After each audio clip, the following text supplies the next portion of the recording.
Welcome wonders to Told You Wood Colors.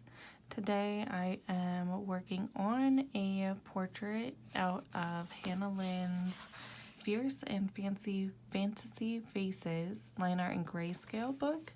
I'm working on the page that is named Cafe Cutie, and I just got done doing her one eye, and I figured if you wanted to see my process for coloring this eye, I would do the other side on camera with you guys.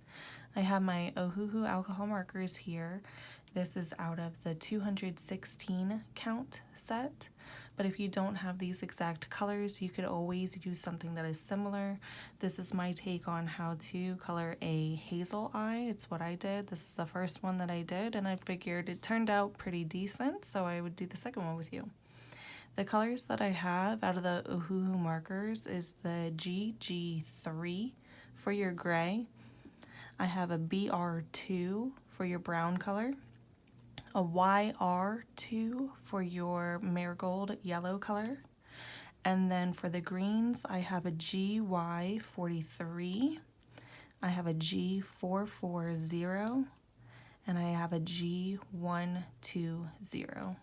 So these are all the colors that I use to create this eye. And I'm going to zoom you in here. All we're going to do is color in the eye. I'm going to show you how to do it, and that's it. So let me zoom you in. We'll get started. Okay, so the first marker that I use is the GG3. I did use the brush tip on the other side, and I'm just going around the outside line of the eye. And we're just going to put in a decent line, but not too thick. And just go right around.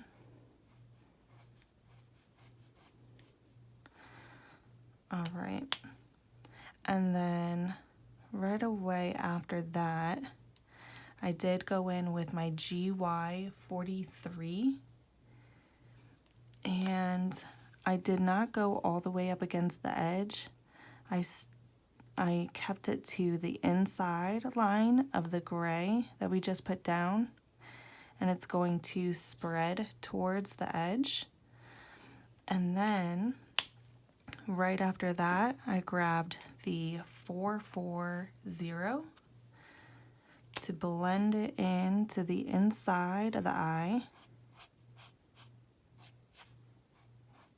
because I'm trying to get it to blend while it's still wet, almost create that tie-dye look effect, and really get it soaked in there.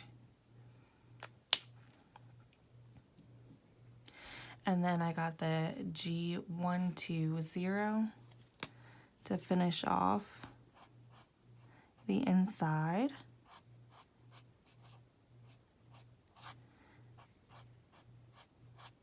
And really blend it towards the outside. And I'm going all the way back, like that. All right.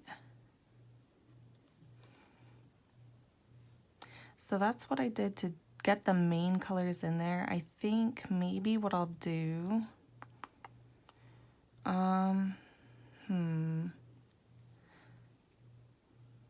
let me go in with the gray again, the GG3, maybe. This one just looks more blended to me, and I'm trying to figure out how I can get that look again. So I'm gonna wet it.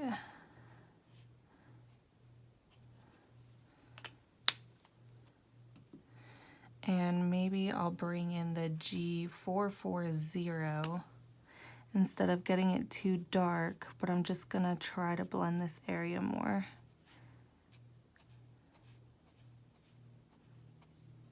There we go. Yeah, I like that.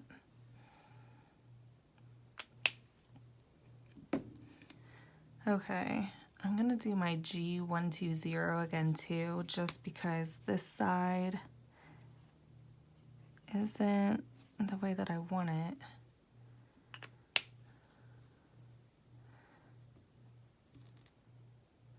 Okay, we'll see how we'll see how that dries. Okay, so I let that sit for a little bit, and I think it's okay. I think it'll look better once I add the browns and yellow to it. So we'll go ahead and do that. I started with the GY43, and we're gonna go right around just the dark part of what's drawn by Hannah Lynn. So I'm just gonna go around this part here and stop. I'm not gonna connect it all the way up. So we're just gonna go right around her line that she has drawn in. And then I'm gonna get the BR2. And with the brush tip, I've been using the brush tip from the outside going in towards the line that we just put in. Just create these little spikes, these little lines going in towards the green that we just put down.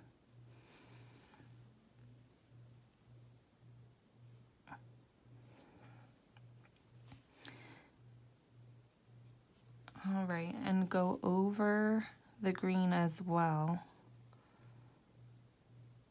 like that. Keep it as close to the tip of the brush that you can to have these very fine lines. And then with your YR2, I'm gonna go in and almost go over what we did with the brown, then maybe create some new lines. And now I start adding in the dots, just using the very tip of the brush tip marker.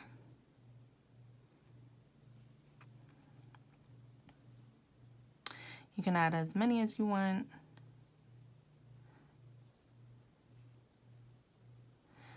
All right, and I think I'm gonna go over all that in the G120, just to kind of get that all blended in.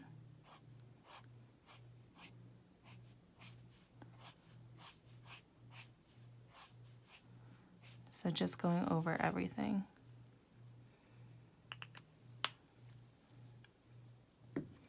And let it dry.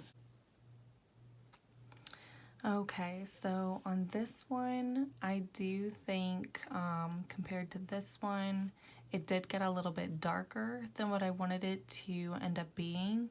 I think that was because we went over again with the G120 a second time, and we layered that a second time, and I don't think I did that on this side.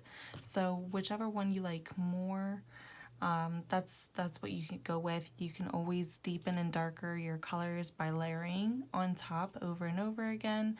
So if you like that darker green look, then you could keep going over it until you get to the hue that you desire.